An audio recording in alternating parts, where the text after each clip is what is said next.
during the 1966 war that broke out, some Igbo people were running from this side, that side, toward this side, trying to get a place to protect themselves, to go to a safe place because of their life. That time war had broken out. Yeah, for their life, running for their life.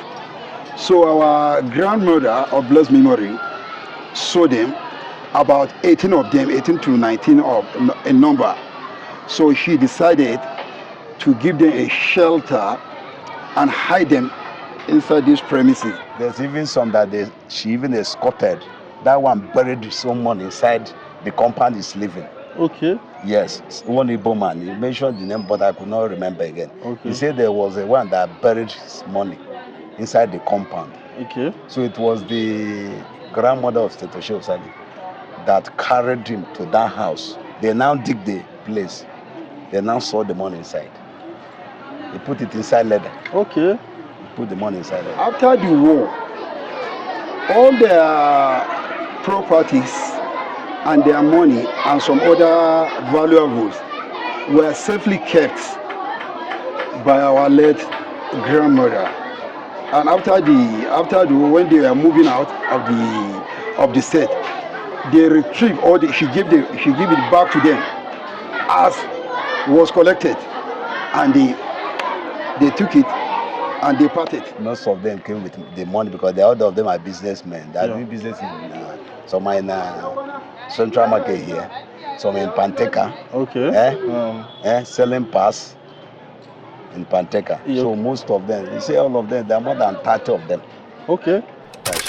In the streets in Kaduna, inside Kaduna, yes. So, and in this area, most of our people lived in this area those days before the war, because our people arrived Kaduna earlier and they settled around this area because their market, this is the area for market that time. Central market is just here, all kinds of market activities was located in this area, so they lived around this place. So when the coup took place and they started killing our people, so some was running for their life and they came this side, and the grandmother of Senator Shehu Sane saw them running for their life and brought them inside this building. My name is Aminu Abubakar.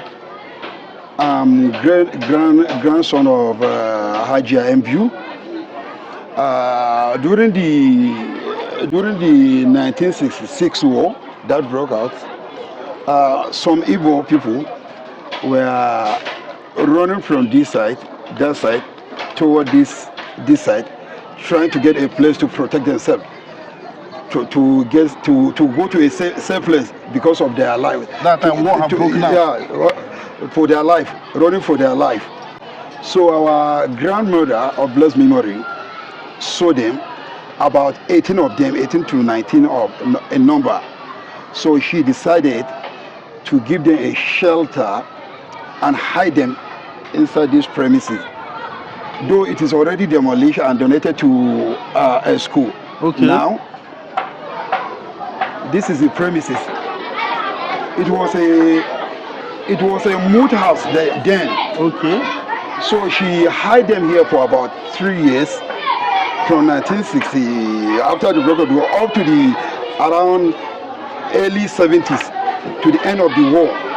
They were here. She sheltered them, feed them, and do the necessary things for them, until when the war was over, and they decided to relocate to their respective states.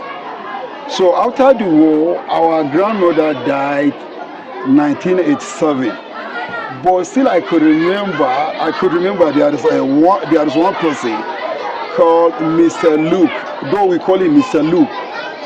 He is still connected with us from that 1987, after the death of our grandmother, up to 1989. He used to visit us, and in appreciation of what our grandmother did to them. So we lost contact with him after 1989. This is what I don't know whether he's still alive or he died. But this is what we know about Mr. Lu and what happened during the Civil War. Okay, so after your mom sheltered them for good 3 years. Grandmother. Your grandmother took care of them for good 3 years. It was only one person that came to show protection. Yeah, to the best of my knowledge, is one person I could remember. I don't know whether others came back to her. That I don't know about it. But for that person, prominent person, Mr. Luke, he connected with us up to 1989, 2 years after her death.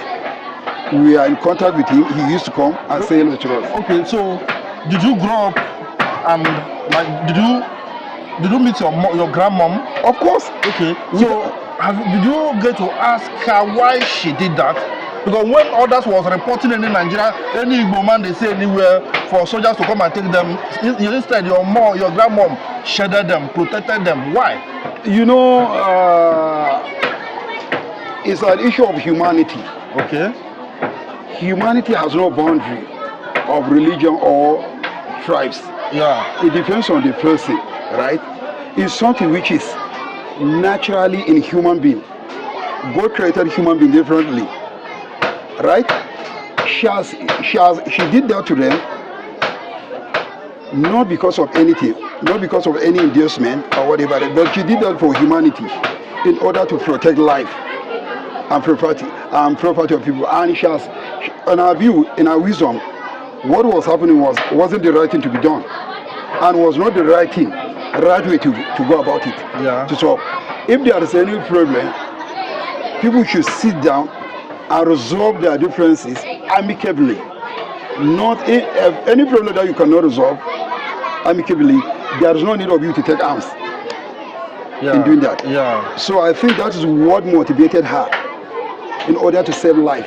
Because I believe in Islam, in our religion, there is saying, or God says that if we to save a human life, once you save a human life, it's that like you save the whole of the humanity. And if you kill a person, it's like you kill the whole human being. So that sanctity of life is what motivated her to give them shelter and protect them, not because of any other thing or expecting anything from them. And this story has been hidden for a very, like, if not because we came to, like, we meet with the senator, we would have known this kind of story, existed. And most of our people don't know this. You understand? Most of our people don't know this, and that's why history is very important. As you are saying it, our people are listening and they are knowing what happened, what an Hausa, somebody who is from Kano did for our people that time. You see, Kaduna. You see, the issue is that until when you dig, until when you ask, until when you find out, that is when you know what really happened. Generally, you may, if you don't search, if you don't ask, if you don't travel far away, there are some hidden things that you wouldn't know about. Yes. Right? Yeah. Let me give you an example. Okay. I traveled to 2005. 2005. I traveled to Port Harcourt. Yeah, from Port Harcourt International Airport, Umokoro. Then I think Umokoro, we traveled out of the country to Saudi Arabia. Okay. There in Port Harcourt, I connected with so many Igbos that are Muslims. So many Igbos. But the inflation here, the inflation of majority here, all Igbos are Christian. Yes. Right? Yeah. But when I traveled to Port Harcourt, I saw some Igbo, those who are knowledgeable, those who are well informed in Islam more than me. You were shocked? I was shocked. Honestly, I was shocked. Still, I connect with them. There's one person called Alaji Bello. He's an Igbo. There's one called Shoaibu. He's an albino. He's an Igbo. Yeah. But you see, majority of our people here, if they see albino, they may Igbo albino who is an Igbo. They think he's a Christian. Yeah. But that person is a Muslim. Yes. And I can proudly tell you that most of the Islamic rituals in Saudi Arabia, Igbo taught me how to perform it. Yeah. Wow. So you can see it's a knowledge. Yeah. Until when you When step out of your comfort zone. Yeah, to get out of your comfort zone, to go to somewhere and find out and open your eyes. Yes. Devoid of sentiment. That's when you understand things. And learn new things. Yeah. But if you limit yourself within your environment, you wouldn't know it now. Yeah. Like somebody who has never stepped out of Igbos zone to this area, whatever he sees, he will consume it as what is it. Yes. But once if somebody moved from that area to this area, his perception of things will change. Yes. That is how it is in life. Exactly. So honestly, my perception about Igbos changed automatically the moment I traveled to Port Harcourt. And I traveled with Igbo to Saudi Arabia. That is when I understand, there are Igbo who are more Muslim, are more practicing Igbo than you from honestly, side. Yeah, then honestly, I'm telling you, the border statement, I'm telling you the truth. Yeah. So, and for now, if you just go through social media, you can see there are schools, Igbo Muslim school, whatever, they are in the south. You can see that they are learning, they are doing comfortably. Let me tell you something, in my own community, in my own local government, there is almost how many mosques? Big mosques. There is a lot of Igbo Muslims. We are like a lot of them. So the thing is, I'm happy that we are here, and your mom did something remarkable by protecting our people. That time they were running for their life. You understand? It's something worth celebrating. You understand? She did something remarkable. Even she was not even afraid that maybe her neighbors will tell the people, that kind of this kind of. After the war, all their properties and their money and some other valuables were safely kept by our late grandmother. And after the when they were moving out of the state, they retrieved she gave it back to them as was collected, and they took it and they parted. That's what happened. And I think this thing, if I could come down the lane of memory, this is something that I think I can say somehow part of our blood or whatever there, because even our mother,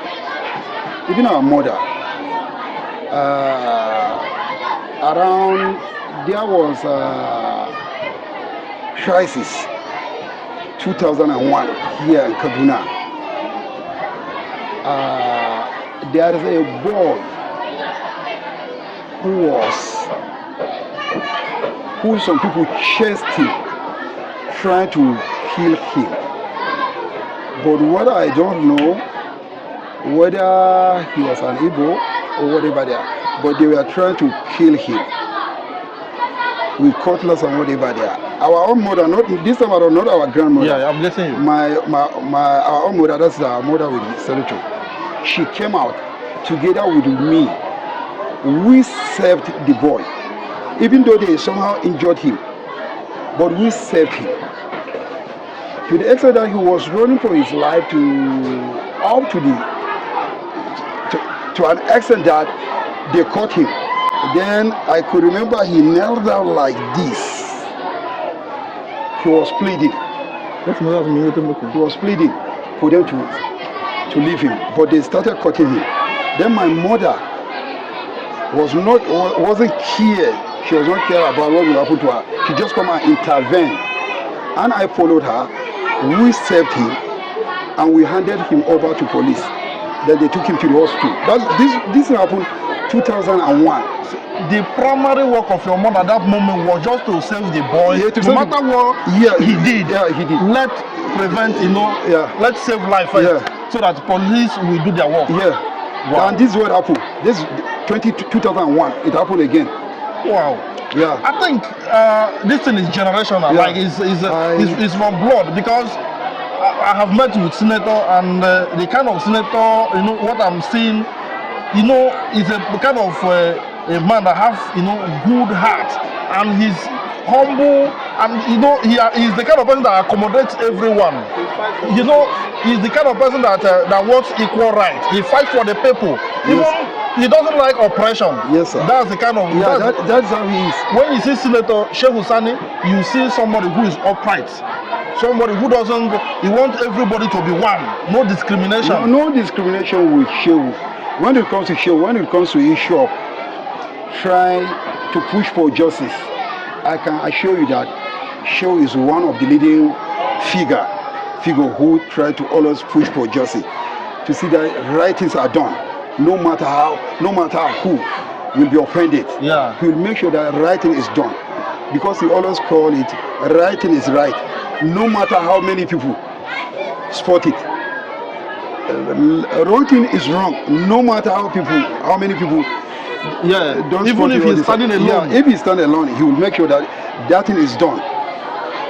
That's how I think that we should. I can call it. It's just something that follow our own bloodline. Yeah, it's inherited. Like you guys inherited it. It's just a kind of inheritance. Yeah, we inherit it from our grandmother because even before we get to meet Senator, you have written a lot of books. You went to prison because of his, fighting for the people, fighting for the common people. You see, one thing in life is that it's just something which is as a human being, God has created you, and He has given you a sense of what is right and what is wrong.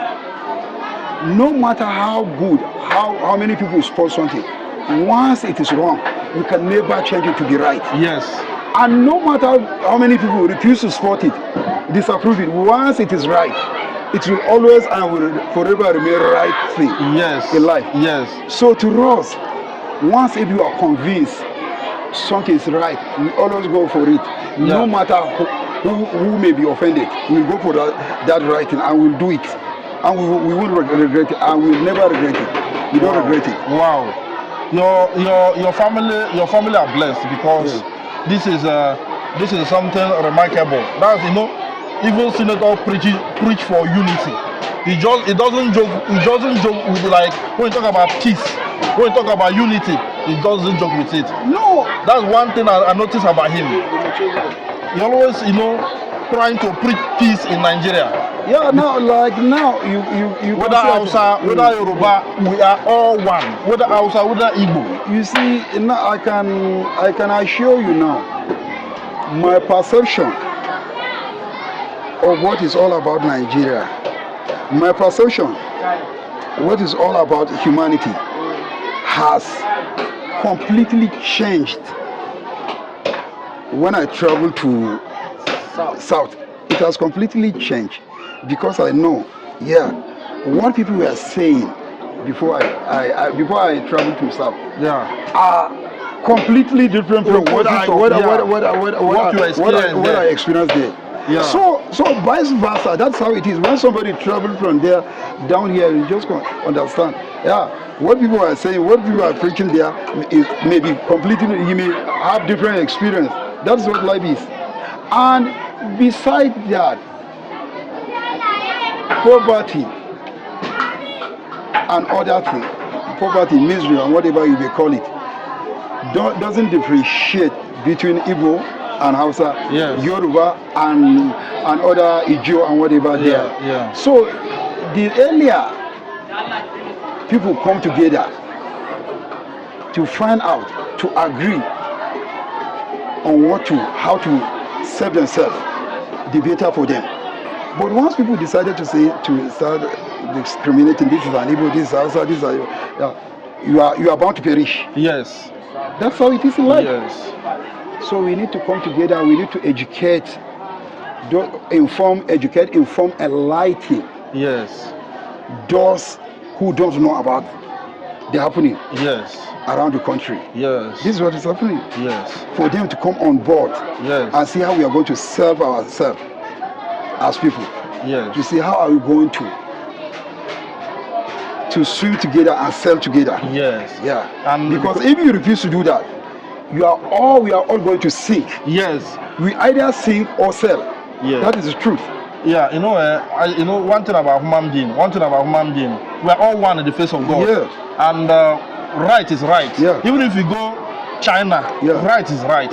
You are right. Wrong is wrong. Yeah. Even if you come to Nigeria, wrong is wrong. Yes, you are right. So if we, the people, begin to agree that this is right, this is wrong. Yeah. You see that the world will be a better place. Yes. But the worst part is some people are trying to paint white black, and some are trying to paint black white. Yes, sir. So thereby bringing that disunity, tribalism, and all that. Because even if Hausa is Hausa and Igbo is Igbo, but you stick to the truth, Igbo stick to the truth. Yeah. You see that there will be no quarrel. No quarrel. You understand? But everybody wants where it will like my own. Yeah. So, but anyway, I'm happy to be here. Your grandmom, your family did amazing work, saving our people during that time. I'm just imagining what was going through our people's mind, those Igbo people where your grandmom said, I was just imagining what was going through their mind when they were running away.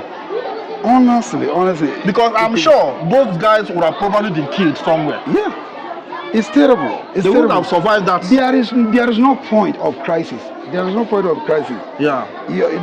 Nobody, even if you have something to do, if you have information or anything, you want others to understand. You want others to go. You want to win others. Yeah. You cannot win people through war. You can win people through mutual dialogue and mutual understanding. Yes. That is the only way to win people. But you cannot win people through violence. So after the war, so what was the result? What was the outcome?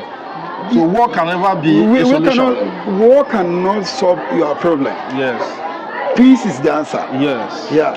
I believe in that. And when there is peace, there is progress. There is progress. Yes. So guys, this is the exact place some of our people lived. They were, they kept them here because if they let them go, they will just annihilate them. They will kill all of them, and because of that, the grandmom of Shehu Sani, that is Senator Shehu Sani, kept them here for good 3 years, feeding them, taking care of them, providing their needs until after the war they left. And when they were leaving, he carried all their money, all their belongings, all their give them back. You see, this is what we call humanity. You must not be an Igbo man for you to do so. We are all one in the face of God, and you have to do the right thing. You understand? As far as human life, taking human life is not the solution. So this is beautiful, and our people. This is why we are creating Lord TV. You should know. This is Kaduna.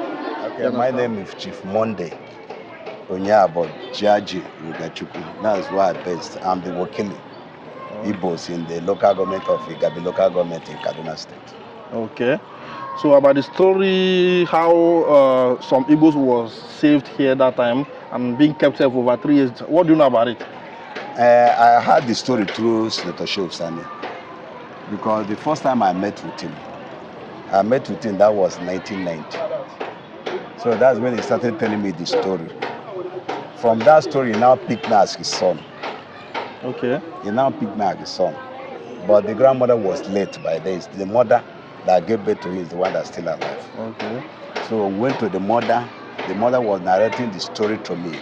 How her own mother, Aja, kept my brothers Igbo for over 3 years. Accommodated them. Most of them came with the money because the other of them are businessmen. They are doing business in some in Central Market here, some in Panteka. Okay. Selling pass in Panteka. Yep. So most of them, you say all of them, there are more than 30 of them. Okay. That she accommodated. The mother accommodated. So it's not even 18 or 19? No, it's more than. Okay. It's more than. It's more than. Up to 30. Because some of them came with 500. You say that time money was money. Yeah. There's even some that she even escorted. That one buried his own money inside the compound he's living. Okay. Yes, one Igbo man. He mentioned the name, but I could not remember again. Okay. He said there was a one that buried his money inside the compound. Okay. So it was the grandmother of Senator Shehu Sani that carried him to that house. They now dig the place. They now saw the money inside. He put it inside leather. Okay. He put the money inside leather. It's a very big money by then. Wow. According to her. Wow. As you see me, sir, I've been here for 36 years. I came to this town, that was 1990. I'm married from the north. My wife is from southern Kaduna, Zongo Katav local government. And all my children has indigenous of Kaduna State. We led very well. Even as you see me, so as a Christian, every Salah, I went to Idi with Moses. I went to pray together.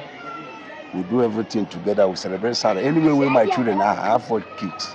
They always come to Kaduna to celebrate Salah together with my brothers Muslim. We live in a good harmony, peace and everything. We don't have any problem. No sentiment, no religion. Even where I'm living, I live in Rigachuku. It's under Igabi local government. It's dominated by Muslims. Even my house is very close to mosque. We relate very well. We don't have any issues. Even Molid, they did remember of Muhammad every year. I used to participate. I clothe the children. I have my own team that I sponsored during the Molid time. Okay. Very soon now we'll do it. Anything in 2 weeks' time now we'll hold the program. Okay. So those this week you go to your sons and Yes. I'm onye Igbo. Afọ m bụ Chief Monday Onyabo. Wokili Igbo Rigachukwu Jaji. Ndị bigo m obodo afọ arụ a ton isii. Is it 36 years? And ụmụazị niile, my first son, afọ Igbo ka ụmụazị niile na-aza. Ụmụazị niile na-asụ Igbo from A to Z. But mama fa abụrụ onye Igbo, mama fa abụrụ Southern Kaduna. But they speak Igbo. Ha na-asụ Igbo very well. Fa na-ejide Igbo atụ inu sef. Fa machawa afọ ọnụ ego n'ala Igbo. Wow. And fa na-ejekwe village ahụ ma onye Enugu State in Kano East. Wow. This is beautiful. This is beautiful. The school Nsuko na Hausa aka Nsuko na Hausa. Thank you very much. Thank you very much.